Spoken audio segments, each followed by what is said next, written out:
Hi అండి, I'm doctor Monika Reddy, gynaecologist and fertility specialist at Aishwarya fertility centre Kondapur. So ఈ వీడియోలో miscarriage అంటే ఏంటి, దానికి గల కారణాలు ఏంటో డిస్కస్ చేద్దామండి.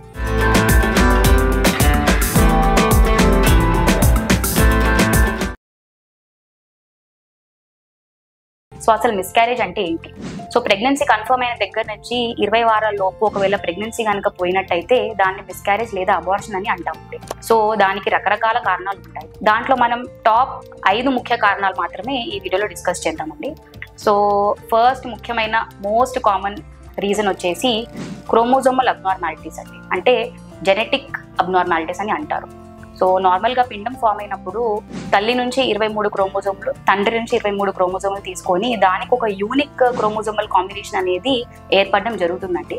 సో ఆ ఏర్పడే క్రమంలో ఏమైనా అబ్నార్మాలిటీస్ కనుక ఫామ్ అయినట్టయితే ఇది మన మిస్క్యారేజ్కి లీడ్ చేస్తుంది. సో అంటే అది నేచర్ యొక్క పద్ధతి అండి, గర్భసంచి నుంచి ఈ అబ్నార్మల్ బేబీని ఎక్స్పెల్ చేయటం. ఇది క్రోమోజోమల్ అబ్నార్మాలిటీస్ అనేది ఫస్ట్ మోస్ట్ కామన్ కాజ్ అండి. సో కొంతమందిలో మనము మేనరికంలో కూడా పెళ్లిళ్ళు అవుతాయి కదండి. సో వాళ్ళలో ఏంటంటే ఎక్కడో దగ్గర బ్లడ్ రిలేషన్ ఉండడం వలన ఇద్దరు భార్యాభర్తల్లో ఎంతో కొంత జీన్స్ అనేది మ్యాచ్ అవ్వడం జరుగుతుంది. సో వీటి వల్ల కూడా మిస్క్యారేజ్ అయ్యే ఛాన్సెస్ అనేవి పెరుగుతాయి. సెకండ్ మోస్ట్ కామన్ కాజ్ వచ్చేసి తల్లిలో ఏమైనా మెడికల్ డిజార్డర్స్ ఉన్నా, లేకపోతే ఏమైనా హార్మోనల్ ఇంబ్యాలెన్స్ ఉన్నా వీటి వల్ల కూడా మిస్క్యారేజ్ అవుతూ ఉంటాయి. అంటే ఇప్పుడు తల్లిలో షుగర్ కంట్రోల్ లేకపోయినా, బీపీ ఎక్కువ ఉన్నా, థైరాయిడ్ హార్మోన్ లెవెల్స్లో ఏమైనా హెచ్చు తగ్గులున్నా, పీసీఓడి ప్రాబ్లం లాంటిది ఏమైనా ఉన్నా, లేకపోతే మదర్లో ఆటో ఇమ్యూనిటీకి సంబంధించిన ఏమన్నా ప్రాబ్లమ్స్ ఉన్నా వీటి వల్ల కూడా మిస్క్యారేజ్ అయ్యే ఛాన్సెస్ అనేవి ఉంటాయి. సో ఆటో ఇమ్యూనిటీలో ఏమవుతుందంటే తల్లి బ్లడ్లో కొన్ని యాంటీబాడీస్ ఉంటాయండి. సో అది బేబీని అతుక్కోకుండా వాటిని రిజెక్ట్ చేస్తుంది, బిడ్డని రిజెక్ట్ చేస్తుంది ఈ ఆటో ఇమ్యూన్ యాంటీబాడీస్. సో దీనివల్ల కూడా మిస్క్యారేజ్ అయ్యే ఛాన్సెస్ అనేవి ఉంటాయి.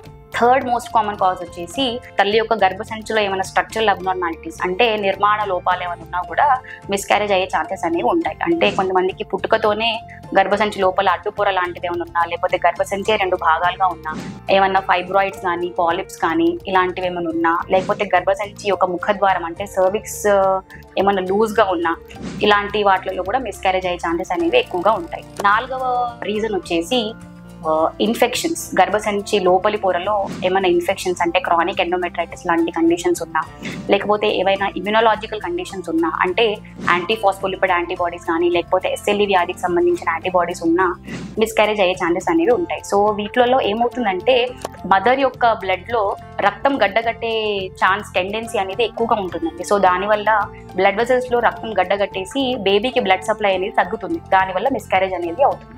5th మోస్ట్ ఇంపార్టెంట్ కాజ్ వచ్చేసి లైఫ్ స్టైల్ రిలేటెడ్ ఫ్యాక్టర్స్ అండి. అంటే భార్య లేకపోతే భర్త ఇద్దరు కూడా స్మోకింగ్ చేయటం, లేకపోతే ఆల్కహాల్ కన్జ్యూమ్ చేయటం, ఎలాంటి డ్రగ్స్ అయినా మిస్యూజ్ చేయటం, ఆడవాళ్ళ యొక్క ఏజ్ 35 కంటే ఎక్కువ ఉన్న వాళ్ళలో కూడా మిస్క్యారేజ్ అయ్యే ఛాన్సెస్ అనేవి ఎక్కువగా ఉంటాయండి.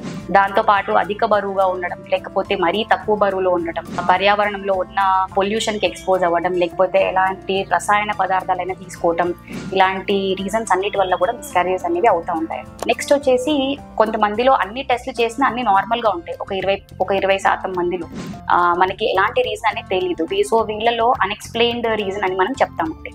సో కొంతమందిలో వెంటనే 2, 3, 4 అబార్షన్స్ అవుతానే ఉంటాయి. సో వీళ్ళని మనం రికరెంట్ ప్రెగ్నెన్సీ లాస్ కేటగిరీలో పెడతామండి.